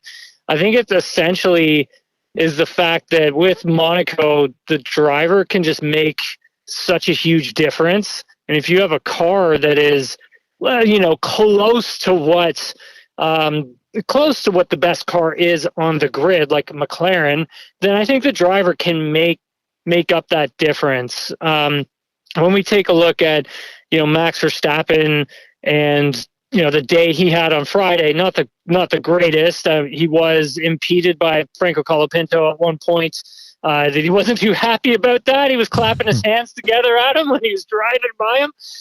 But Max really just working on trying to get a setup that's going to work for him. And we've seen this with Red Bull before in the past, where it's just taken them all of Friday and then even into Saturday free practice 3 to really iron out a setup for him. So I think, Max is still in play. And then obviously the two McLarens are definitely still in play. And I was surprised, guys, to see the Williams and just how competitive Alex Albon was here, because Carlos Sainz wasn't, but Alex was. So I think, going into the qualifying, it's going to be super exciting. I still want to say that I would put my money on Charles Leclerc to come away with a pole position here. I mean, he's gotten them before in the past, but he just looks super comfortable in the Ferrari right now. Tim, with this race now, with the new regulations, the mandatory tire changes that are coming into effect, does this race, like you mentioned, it does depend on the driver a lot, but how much, what would you give the percentage of strategy going into this race and what not to do? I've heard a lot of the people saying you come in and pit early because the undertake is so strong in Monaco. Yeah. No, it's a great question, because I think when we get into this race, and I think you're going to see some teams who are further at the back take some pretty big swings. Swings like, if you're P18, I would say if you're P15 all the way to P20, like you could probably see some of these drivers pitting on the first lap of the race, and then maybe even pitting on the second lap of the race to fulfill the 2-stop obligation, and then going straight through to the end, and then hoping that virtual safety car comes into play, maybe a safety car comes into play, and that's going to really, elevate them quite a bit into the points, I would assume, because of the risk that they've decided to take. And that's the type of, weird strategies that we could see here this weekend. And, I'm not going to criticize it until I actually see it, because Monaco obviously is such a difficult track to pass at. It's difficult to have a good, entertaining race unless there's a lot of rain thrown into it and a team really, fumbles the ball because it's hard to pass. These cars are too big for this track right now. So I think let's see how this new mandatory two-stop strategy works out, because honestly, I think it could actually play into the some guys just honking on their horn. I think it could really just play into like an exciting race, or it could just revert right back to being, like a one train all the way to the end. Tim Hauraney, F1 and IndyCar insider, joining us here, does some work for TSN as well. Tim, a disappointing last race for Mercedes. Of course, the issue with Kimi in his car, and Russell just falling a bit behind there. What do you see their weekend looking like this week? Oh, buddy, you're going to have to repeat that question because my phone literally just broke up. Yeah, no problem. I was just saying last week was disappointing for the Mercedes group there. Kimi couldn't finish. Russell a little bit further behind than he probably wanted to be. How do you see them faring this weekend at the Monaco Grand Prix? So how do I see McLaren faring? No, my phone is breaking up. Mercedes. Okay. Yeah, I'm having some serious signal issue here, guys. Really sorry. No worries. You know what? It's I think Mercedes is going to be interesting. I think George Russell does have a chance here at coming away with some good, solid position. Only because George has been so super consistent all season. This has been his best season start that he's had ever in Formula One. As for Kimi Antonelli, it was really interesting because on Thursday last weekend in Imola, he had his entire, his family, his friends, people from his school that he went to school with come to the track, and he was entertaining them. He was taking pictures with them all the way up until Friday.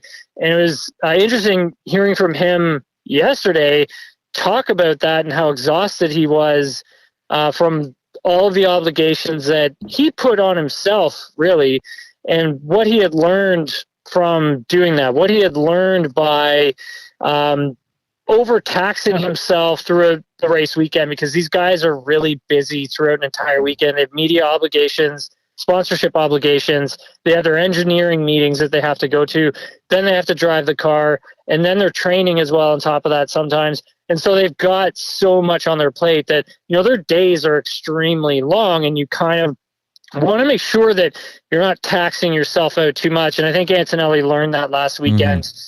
Coming into Monaco, he seems way more rested and ready to go, but I think that was a huge learning curve for him. And seeing him in free practice, you can see that he is building up to a good lap. I think it's really smart what Mercedes has done with Kimi Antonelli this season. One, and how they got him ready. That was, to me, super important. Two, how he's been able to work with his engineer Bono, how they've been able to build that relationship. And three, they did this in Japan at Suzuka, which is a daunting racetrack for a rookie, is building his confidence session by session, and basically telling him to take it easy, and every session just get a little bit faster and push the limit a little bit more in certain corners. And they're doing the same thing with him here in Monaco. And you can tell by the lap times, you can tell by how he looks in the car, you can tell how the car reacts on the track, that he is actually building towards qualifying.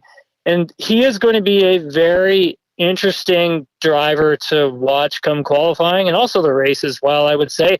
But one of the reasons I say that is simply because you see his evolution throughout the weekend. That is a sign of like a driver that is good, or a driver that is going to be great. And that's what I'm looking for throughout this weekend when it comes to Kimi Antonelli and Mercedes. Tim, we've seen a few musical chairs with teams. Are those kind of done for the foreseeable future, or does we get to the summer break and there could be some shuffling of seat management? I think we're probably safe on the seats for the moment. I think you're gearing me towards Yuki Tsunoda and Isaac Hadar rumors. I stumbled across it. Rumors. Those are at the moment. Those are just rumors. I don't think it makes sense to move on from Yuki Tsunoda just yet. I mean, you just brought the guy over and you're putting him into a race car that's extremely difficult to drive. It's not made for him, but if he can start to figure out the setup that works best for him, you're going to get more consistent performances out of him. And I think, listening to him last weekend and hearing from him as well, and how he talked about the car just drops out of balance and then it kind of comes back to him on a different type of a tire or a different type of a setup. That's very unnerving for a driver. It's very hard to build your confidence in the car and trust it and trust that you know what it's going to do. So I would just say if I'm the team principal at Red Bull, I would seriously hold off on making any more moves. I would not put Isaac Hadjar in that car because I think you've got something special in Hadjar, and I don't think you want to ruin him. You know what I mean? By bringing him up, putting him up against Max Verstappen. We've seen what he's done with teammates in the past. I think that you need to start building your foundation again if you're Red Bull, and I think you need to seriously invest in your younger talent. If Max were to leave, you are going to need someone who's going to be capable enough that can at some point fill in, maybe not be the Max Verstappen, but maybe have someone who can come close. I think Isaac Hadjar is that driver, and I think that he needs more time just to develop, get more confidence, and get more an understanding of Formula One. So when it comes to musical chairs, I don't think there's really going to be anything, or we're going to hear anything until at least, I would say, summer break, guys, because I think we got all of our big moves done last year because that was pretty wild. So what you're saying is don't drop Hadjar from Hernan's fantasy team just yet, eh? Just keep it yeah, don't do that yet. Tim, you're a big race guy. It's a busy weekend in racing. You got I got some people asking me to ask you what are your thoughts on the upcoming NASCAR race, the Coca-Cola 600, and of course it's the Indy 500 weekend as well. Any thoughts on those two races coming up? Yeah, so for NASCAR, it's not a sport that I've covered, and I wouldn't be confident in giving any sort of predictions or safe bets and all that kind of stuff because it's not really in my wheelhouse. Like I was a open wheel racing driver. That was my main focus. I did a bit of endurance racing, and they're very different from what NASCAR is. There's totally different sports. So altogether. So yeah, it's not really in my wheelhouse, but for the Indy 500, that's definitely in my wheelhouse. Yeah. I think fans are going to be excited to see a very entertaining race. Some big storylines maybe to watch out for would be Robert Schwartzman, who is a rookie. He's starting on pole with a rookie team as well for the Indy 500. It is a remarkable story when you think about the name of the team is Prema. When Prema came to IndyCar and announced that they were going to compete last year, a lot of us thought that, wow, they've got a lot of work ahead of them. They have to get a factory online. They have to bring everything over here from Europe because they are a European team that races in Formula 2, Formula 3, and other categories, junior categories as well. And basically build up from the ground an IndyCar program. And somehow for this Indy 500 qualifying, Schwartzman was able to nail a 4-lap quali that allowed him to grab pole position for a rookie driver who's never been to the Indy 500, and for a rookie team who, again, have never been to the Indy 500. It's a remarkable achievement, so I'm going to be interested to see how their race pace is. I will be interested to see how long he can hold on for. I don't think he's going to be able to come away with the win. You need a lot of experience to win the 500.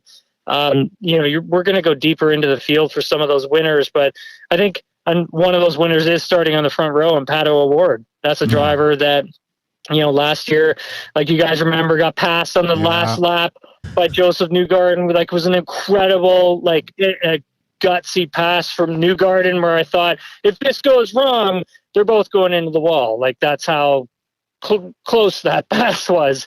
And so, again, Pato losing there. And then before that, losing the year before by crashing with, I think it was about 5 laps to go. He's trying to pull off a pass on another driver for the lead of the 500, and he goes into the wall. So, Pato O'Ward, definitely a driver I'm looking out for, and definitely one for fans to watch to see if he can pull off a win here, because it would be huge if he does. Huge. Oh, that's great. It's going to be awesome. Qualifying was awesome. I mean, you're talking about Schwartzman there, like when he got pole, like the celebration. I was watching it. It was unbelievable and good. I think he had to wait for one more driver to qualify, so they were just waiting to see if he could beat the time. So it was qualifying, it was pretty damn exciting, I'll tell you that much. Tim, great stuff as always. Enjoy the races this weekend, and I'm sure we'll chat again, my friend. Gentlemen, thank you so much for having me. I appreciate it, and have yourself a good day. All right, that's Tim Hauraney, F1 IndyCar Insider, does work for TSN. He's probably our favorite guest. He's mine, yeah. It's going to be great. So 3 races. Hernan's going to be busy. Stam Oiler game. It's a busy, Stam Oiler game is really cutting into my... Might have to record it. My race watching. What's going on? I'll be in here with you, though. All right, that's cool. I'm coming to visit you. Hey. You don't seem too excited about me coming in here. Hey, the afternoon inbox is presented by the River Cree Resort and Casino, home of the Tap 25 restaurant, where you can get the prime rib special for just $18.99, available 7 days a week from 11:30 a.m. to 11 p.m. And that was the Need for Speed segment, brought to you by RAD Torque Raceway's Annihilation Night, Saturday, June 14th. Celebrate an early Father's Day of mayhem with crashing, smashing, and burning vehicles. Info and tickets at radraceway.com. That sounds like a good time, Gage. That's a good Father's Day right there. That's a good one.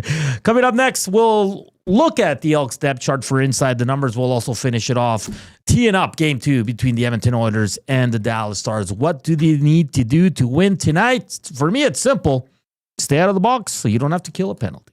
I like where you're going. Well, and is anyone nervous about Stuart Skinner? We're not. We think he's going to bounce back and be solid. All that coming up here on EST Afternoons. Here's Coop Sports Update.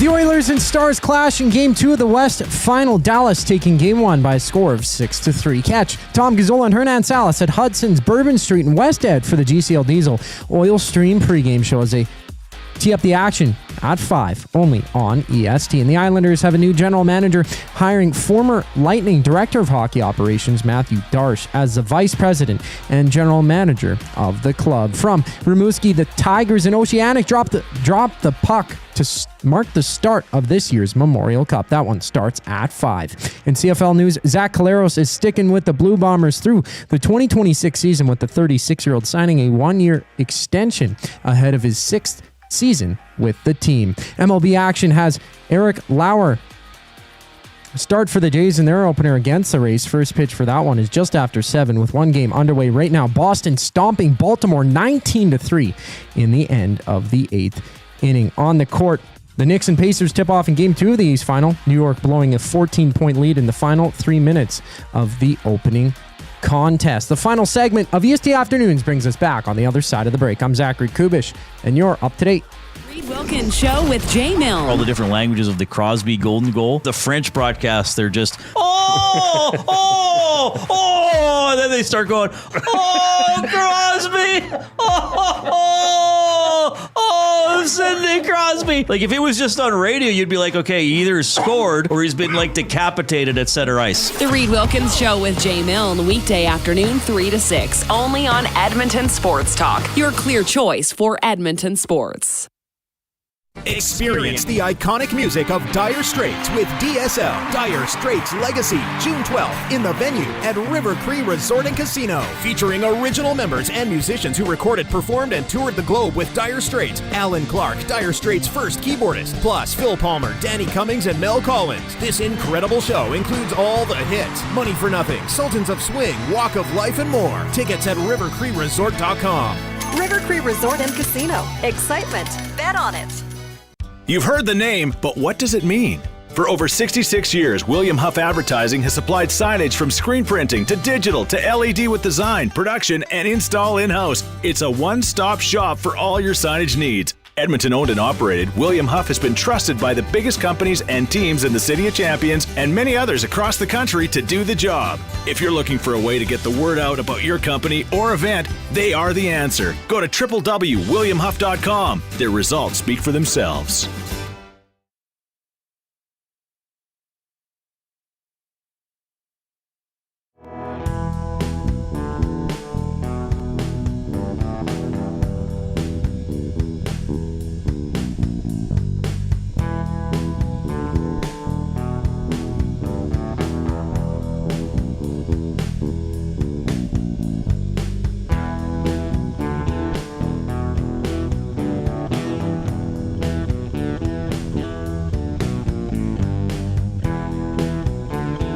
.246 here on EST Afternoons. Coming up, Reed Wilkins riding solo. He'll take you right up until 5, and then we jump on with Tommy G for the GCL Diesel Oil Stream pregame show. A very nice text from CB Radio guy. He says, fellas, just want to say I listen to the channel from 6 to 6 every day. What? It was a dark time when the old shop closed down.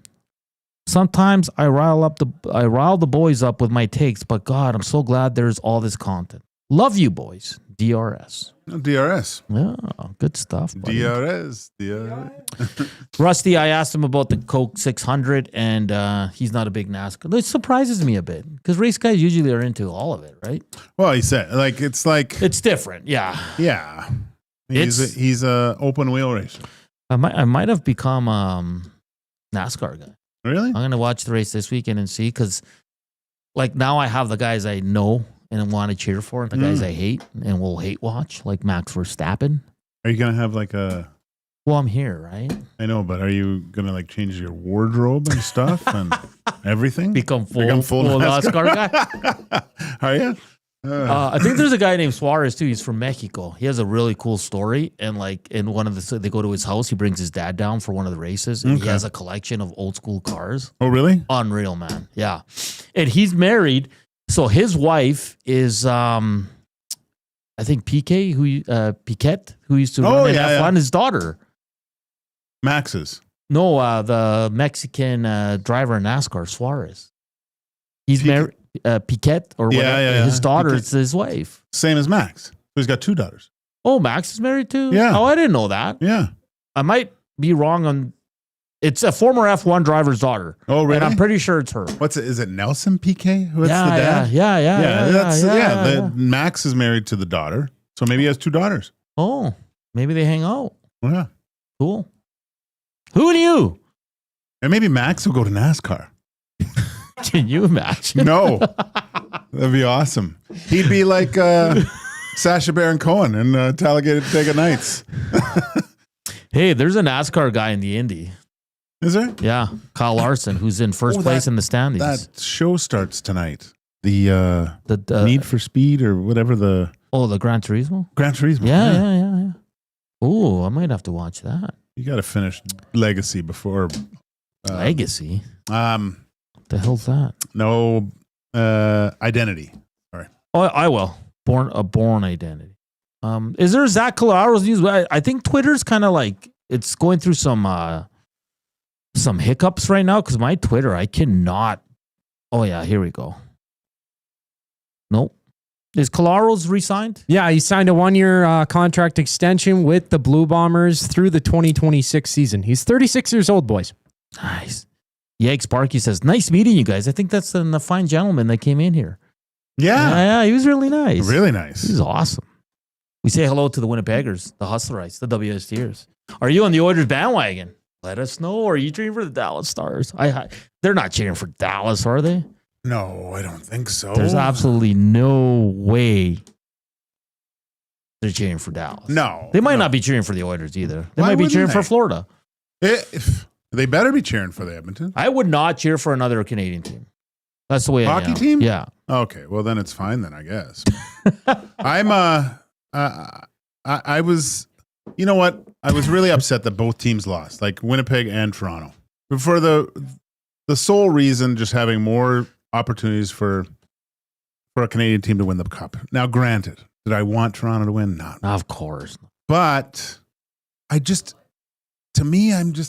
upset when I see the Stanley Cup on a beach in Florida with 50 people there going, yay. Like there was people sitting down in their chairs and they were walking past with the cup and they just were like, you're in my sun, you know? Yeah. Okay, so Suarez is married to F1 world champion Nelson Piquet's daughter, Julia. Okay, so he's got 2 daughters. Okay, cool. Or Max has got to have a talk with his wife. Max says maybe she's married to both of them. Wow. Can you put up? Is Max Mormon? Jeez. No.